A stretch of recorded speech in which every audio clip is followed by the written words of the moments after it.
Hello guys and welcome back to another video of our channel. So આજના લેક્ચરની અંદર આપણે ધોરણ 10 ગણિત એની અંદર આપણે જોઈ રહ્યા હતા ચેપ્ટર નંબર 12 પૃષ્ઠફળ અને ઘનફળ. સો અત્યારે 12.1 આપણા 1 થી 8 દાખલા કમ્પ્લીટ કરેલા છે. હવે આપણી પાસે એક છેલ્લો દાખલો વધેલો છે, દાખલા નંબર 9. એકદમ સિમ્પલ સરળ અને ખૂબ જ નાનો દાખલો છે. માત્ર ને માત્ર આકૃતિ સમજણ પડી ગઈ તો સરળતાથી દાખલો આવડી જશે. બધા લેક્ચરની અંદર હું એમ જ કહું છું કે જો આકૃતિ આવડી ગઈ તો દાખલો આવડી જશે, કારણ કે આખું ચેપ્ટર નંબર 12 પૃષ્ઠફળ અને ઘનફળ આકૃતિ ઉપર આધારિત છે. તો આકૃતિ આવડે તો જ ખબર પડે કયું સૂત્ર લેવાનું, અને સૂત્ર ખબર પડી જાય પછી તો આપણે શું કરવાનું, બધી કિંમતો આપેલી હોય એ મૂકીને ડાયરેક્ટ જવાબ લાવવાનો હોય છે. બરાબર, હું તમને સરળતાથી આકૃતિ પણ સમજાવી દઈશ, કયું સૂત્ર લેવાનું, કિંમતો મૂકવાની, જવાબ લાવવાનો, બધું જ તમને કમ્પ્લીટ સમજાવી દઈશ. તમે ખાલી વિડીયોને ધ્યાનપૂર્વક અંત સુધી જોજો, તમને કમ્પ્લીટ આવડી જશે એ મારી ગેરંટી છે. સો વિડીયોમાં અંત સુધી બને રહેજો. વિડીયોને લાઈક અને શેર જરૂરથી કરજો, અને જો ચેનલ પર નવા હોય તો ચેનલને સબસ્ક્રાઇબ પણ જરૂરથી કરી દેજો. સો આપણે સ્ટાર્ટ કરીએ દાખલા નંબર 9. પહેલા નંબરની અંદર આપણે વાંચીએ એની રકમ. બાજુમાં આકૃતિ દર્શાવેલ છે અને લાકડાના નળાકારમાંથી બંને બાજુએથી અર્ધગોળક કાઢી એક લાકડાનો 100 પીસ બનાવ્યો છે. જો નળાકારની ઊંચાઈ 10 સેન્ટીમીટર હોય અને પાયાની ત્રિજ્યા આપણને આપેલી છે 3.5 સેન્ટીમીટર હોય તો 100 પીસનું કુલ પૃષ્ઠફળ શોધો. બરાબર, પણ આકૃતિની અંદર શું આપેલું છે, લાકડાનો એક નળાકાર છે, આપણા દોર્યો અહીંયા એક નળાકાર. બરાબર, અને એની બંને બાજુ બંને બાજુ શું કરીશું, અર્ધગોળક કાપી લીધો છે. તો આ નળાકાર છે, એનાથી આપણે શું કરીશું, ઉપરથી એક અર્ધગોળક કાપી દઈશું, આ ઉપરથી આપણે એક અર્ધગોળકના કટ કરી દઈએ અને નીચેથી આપણે એક અર્ધગોળકના કટ કરી દઈએ. બરાબર, આપણા કટિંગ થઈ જાય એના પછી જે હવે વધશે આપણે અહીંયા એ આકૃતિ દોરીએ. બરાબર, તો એક તો આ નળાકારનો આટલો ભાગ વધશે કમ્પ્લીટ. બરાબર, આટલો ભાગ કટ થઈ ગયો, આટલો ભાગ બરાબર ઉપરનો કટ થઈ ગયો તો આપણી પાસે શું વધશે, આટલો ભાગ વધશે. બરાબર, એ રીતના નીચેથી કટ થઈ જશે તો આપણી પાસે શું વધશે, આવો ભાગ વધશે. બરાબર, જો તમને આ આકૃતિની અંદર સમજણ પડી ગઈ તો દાખલો કમ્પ્લીટ. બરાબર, હવે આ ભાગને તમે ભૂલી જાઓ. આટલો ભાગ હતું, આવું હતું, આની અંદર બે અર્ધગોળક કટ કર્યા તો આપણી પાસે આ વધ્યું. હવે આપણે આ આકૃતિને જોઈએ. આ એક્ઝામની અંદર આ દાખલો આવે તો આપણે આકૃતિ દોરવાની કોઈ જરૂર નથી. બરાબર, કારણ કે આપણું આકૃતિ આપણને ઓલરેડી આપેલી હશે તો દોરવાની જરૂર નહીં હોય. બરાબર, તો આપણે શું શોધવાનું છે, આજે ભાગ વધ્યો, પદાર્થ વધ્યો, આપણે શું શોધવાનું છે, એનું ક્ષેત્રફળ શોધવાનું છે. તો તમે જોઈ શકો કે અહીંયા આપણી પાસે શું વધ્યું, એક વધ્યો નળાકાર કમ્પ્લીટ જોઈ શકતા હશો. આ શું કહેવાય, નળાકારની વક્ર સપાટી કહેવાય આજુબાજુની. એ રીતના આ નળાકાર છે તો એની શું હશે, એક વક્ર સપાટી છે તો એક શું વધશે, નળાકારની વક્ર સપાટીનું ક્ષેત્રફળ. પછી અહીંયા ઉપર જોઈ શકીએ કે ઉપર શું હોય, એક અર્ધગોળો દેખાતો છે, તમને જોઈ શકો ઉપર એક અર્ધગોળો છે, એ રીતના નીચે પણ એક અર્ધગોળો છે. હું તમને બીજી રીતના સમજાવું તો આ આપણી પાસે એક નળાકાર કમ્પ્લીટ. આપણે શું કર્યું, બંને બાજુથી અર્ધગોળક કાપી દીધા. તો આપણે આકૃતિ લીધી, બંને જગ્યાએ શું કર્યું, અર્ધગોળક કાપી દીધો. તમે અહીંયા આકૃતિમાં જોઈ શકતા છો આખા નળાકારની અંદરથી આપણે શું કર્યું, બંને બાજુથી અર્ધગોળક કાપી દીધા. હવે આકૃતિ તમે જોઈ લેજો, તમને કમ્પ્લીટ ખબર પડી જશે. આપણે અર્ધગોળક કાપી દીધું, અહીંયાથી આપણે એક અર્ધગોળક કાપી દીધું તો આપણી પાસે આ વધ્યું, એનું આપણે શું શોધવાનું છે, ક્ષેત્રફળ શોધવાનું છે. તો પહેલા નંબરની અંદર આપણી પાસે શું વધશે, એક વધશે નળાકારની વક્ર સપાટીનું ક્ષેત્રફળ વધશે કમ્પ્લીટ. તો આપણે શું લઈશું, નળાકારની વક્ર સપાટીનું ક્ષેત્રફળ. બીજા નંબરમાં અહીંયા આપણી પાસે શું વધ્યું છે, અહીંયા ઉપરની બાજુ કશું નથી પણ અંદર તમે જોતા હશો આપણે અંદરથી જે અર્ધવર્તુળ કાપી દીધું એની પાસે અંદર બીજું એક વર્તુળ વધશે, જેનું શું કહેવાય, અર્ધવર્તુળની વક્ર સપાટીનું ક્ષેત્રફળ. અહીંયા આ બાજુ પણ એક અર્ધવર્તુળની વક્ર સપાટીનું ક્ષેત્રફળ વધ્યું છે. આપણે આને આવી રીતના મૂકીએ તો આપણી પાસે શું વધ્યું, એક વધ્યું નળાકારની વક્ર સપાટીનું ક્ષેત્રફળ કે જે આની ચારે બાજુ હશે આ ભાગ. બરાબર, નળાકારની વક્ર સપાટીનું ક્ષેત્રફળ. બરાબર, એના પછી આપણી પાસે શું વધશે, ઉપરના અર્ધગોળકની વક્ર સપાટીનું ક્ષેત્રફળ. આ ઉપરનો ભાગ, આ નીચેનો ભાગ. તો ઉપરના ભાગની અર્ધગોળક, ઉપર શું છે, એક અર્ધગોળક છે તો ઉપરના અર્ધગોળકની વક્ર સપાટીનું ક્ષેત્રફળ. આ ઉપરનો અર્ધગોળક છે એની વક્ર સપાટીનું ક્ષેત્રફળ. મતલબ આ જે અંદરનો જે ભાગ રહ્યો એનું શું કહેવાય, અર્ધગોળકની વક્ર સપાટી. એ રીતના જે નીચેનો ભાગ રહ્યો એનો પણ શું કહેવાય, આ જે અર્ધગોળકની શું કહેવાય, એને વક્ર સપાટી કહેવાય. બરાબર, આ શું કહેવાય, અર્ધગોળક જે એની શું કહેવાય, વક્ર સપાટી કહેવાય. આ જે અર્ધગોળકની વક્ર સપાટી કહેવાય. એ રીતના આ ભાગ પણ શું કહેવાય, અર્ધગોળકની વક્ર સપાટી કહેવાય. તો આપણે શું શોધવાનું છે, જે 100 પીસ રહ્યો એનું કુલ પૃષ્ઠફળ શોધવાનું છે, અથવા તો જે વધેલો ભાગ રહ્યો એનું કુલ પૃષ્ઠફળ, કે જેના બરાબર આપણે શું લખી શકાય, નળાકારની વક્ર સપાટીનું ક્ષેત્રફળ પ્લસ ઉપરના અર્ધગોળકની વક્ર સપાટીનું ક્ષેત્રફળ પ્લસ નીચેના અર્ધગોળકની વક્ર સપાટીનું ક્ષેત્રફળ.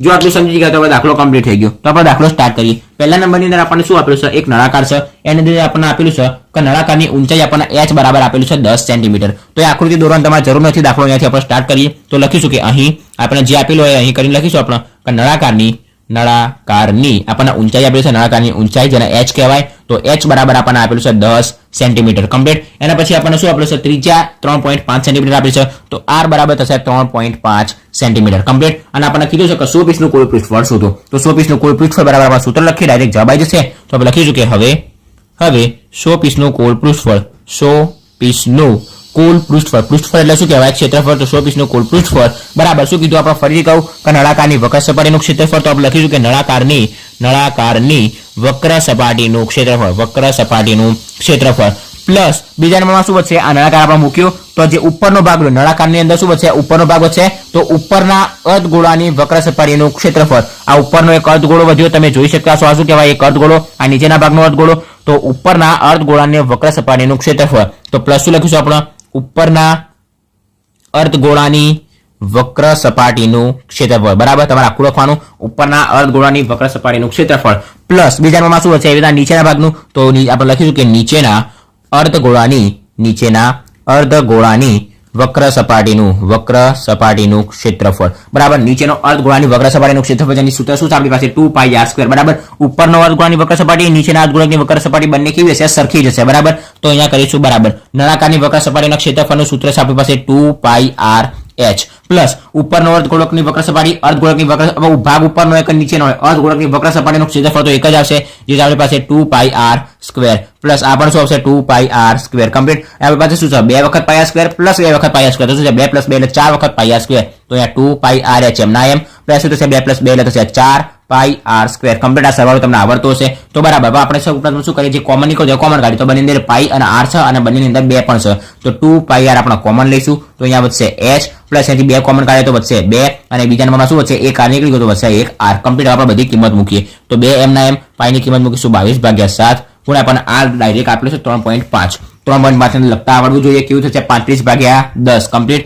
તો આપણે લખીશું 35/10 આપણે આના પહેલાના લેક્ચરની અંદર શીખવાડ્યું હતું કે 3.5 ને કેવી રીતના લખી શકાય તો કે 35/10 આપણે 0.35 આપ્યું હોય તો 35 લખો તો શું કરાય 35/100 લખાય બરાબર જેટલા પોઈન્ટ હોય એટલે ભાગે નીચે મીંડાવાળું સંખ્યા લખવાની 1 પોઈન્ટ હતો તો ભાગ્યા 10 2 પોઈન્ટ હોય તો 100 3 પોઈન્ટ હોય તો 1000 બરાબર એ અહીંયા h આપણને કેટલો મળ્યું 10 તો એટલે કે આપણે લખીશું 10 પ્લસ 2 એમ ના એમ r આપણી પાસે 3.5 કમ્પ્લીટ તો બરાબર અહીંયાથી આપણે શું કરીશું ડાયરેક્ટ 7 × 5 = 35 7 × 5 તો 7 કેન્સલ થઈ જશે એ રીતના અહીંયા શું આવશે 5 × 2 તો 5 કેન્સલ થઈ જશે 2 કેન્સલ થઈ જશે તો શું વધશે આપણી પાસે અહીંયા એકલો 22 વધશે તો ઉપર આપણી પાસે વધશે 22 એના સાથે આ પદ કેવું છે ગુણાકારમાં છે તો ગુણ્યા આપણી પાસે શું વધશે એક વધશે 10 પ્લસ અહીંયા શું થાય 35 × 70 અને આનું 3.5 એટલે શું થશે 3 × 6 અને એક આખો થશે 7 તો 35 × થશે 70 અને એનો એક પોઈન્ટ કાપીશું એટલે મૂળ આપણી પાસે શું વધશે 7 કમ્પ્લીટ આ ગુણાકાર આવડતો છે તમને 35 × 70 એક પોઈન્ટ કાપીશું એટલે શું વધશે 7 તો બરાબર અહીંયા શું વધશે 22 ગુણ્યા 10 નો 7 થશે 17 તો આપણી પાસે શું વધ્યું 22 × 17 તેનો જવાબ આપણી પાસે કેટલો આવશે 374 એક આપણા ક્ષેત્રફળ જોઈ લાવશે સેન્ટીમીટર સ્ક્વેર તો આપણને જવાબ કેટલો મળશે 374 સેન્ટીમીટર સ્ક્વેર બરાબર તો આપણે દાખલા નંબર 9 અહીંયા શું કર્યો કમ્પ્લીટ કર્યો કે જેની અંદર જો તમને આકૃતિ સમજણ પડી ગઈ તો દાખલો 2 મિનિટનું કામ છે બરાબર ફરીથી એક વખત તમને આકૃતિ સમજાવી દઉં સૌપ્રથમ શું તો આપણી પાસે એક નળાકાર હતું આ નળાકાર એની આપણે શું કર્યું બંને બાજુથી અર્ધગોળકના કટ કરી દીધા આ એક અર્ધગોળક આ બીજો અર્ધગોળક આપણે એને કટ કરી દીધા તો આપણી પાસે શું વધશે આવો ભાગ વધશે આ ભાગના આપણે 3D માં જોઈએ તો શું થશે આ જે ઉપરનો તમને આટલો ભાગ દેખાશે એ કેવો હશે આટલો આખો ભાગ હશે બરાબર તમે જોઈ શકતા છો અહીંયા અર્ધગોળક એના બીજી બાજુ પણ અહીંયા શું હશે અર્ધગોળક હશે તો આપણે શું લઈશું વધેલો જે ભાગ રહ્યો અથવા તો 100 પીસ જેનું કુલ પૃષ્ઠફળ આપણે શોધવાનું હતું એને શું છે નળાકારની વક્ર સપાટીનું ક્ષેત્રફળ પ્લસ ઉપરના ભાગે જે અર્ધગોળક રહ્યો એની વક્ર સપાટીનું ક્ષેત્રફળ અને નીચેના ભાગે જે અર્ધગોળક રહ્યો એની વક્ર સપાટીનું ક્ષેત્રફળ આપણે બધી જ કિંમત મૂકી 100 પીસનું કુલ પૃષ્ઠ બરાબર નળાકારની વક્ર સપાટીનું ક્ષેત્રફળ ઉપરના અર્ધગોળકની વક્ર સપાટીનું ક્ષેત્રફળ પ્લસ નીચેના અર્ધગોળકની વક્ર સપાટીનું ક્ષેત્રફળ બંનેના સૂત્રો મૂક્યા સોલ્વ કર્યો જવાબ કેટલો મળી ગયો 374 સેન્ટીમીટર સ્ક્વેર કમ્પ્લીટ આપણો દાખલા નંબર 9 અહીંયા કમ્પ્લીટ થઈ ગયો એકદમ સરળ અને સિમ્પલ દાખલો હતો બરાબર આવી રીતના બધા દાખલા એકદમ સરળ અને સિમ્પલ છે